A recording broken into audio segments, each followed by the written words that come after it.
અમદાવાદના ભોપાલમાં એક પક્ષીનો જીવ બચાવવાના પ્રયાસમાં ફાયરમેનને જીવ ગુમાવ્યો હોવાની ઘટના પ્રકાશમાં આવી છે. ભોપાલમાં એક પક્ષી પતંગની દોરીમાં ફસાઈ ગયું. આ અંગેની માહિતી ફાયર વિભાગને આપવામાં આવી હતી. પક્ષીને બચાવવા માટે ફાયર ફાઇટર ઘટના સ્થળે પહોંચી ગયા હતા. ફસાયેલા પક્ષીને બચાવતી વખતે ફાયરમેન હાઈ ટેન્શન લાઇન સાથે અથડાયું હતું. વીજ શોક લાગવાની તેનું ઘટના સ્થળે મોત થયું હતું.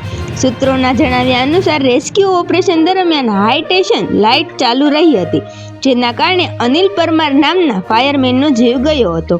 ઘટનાની જાણ થતાં ફાયર વિભાગના અધિકારીઓ ઘટના સ્થળે પહોંચી ગયા હતા.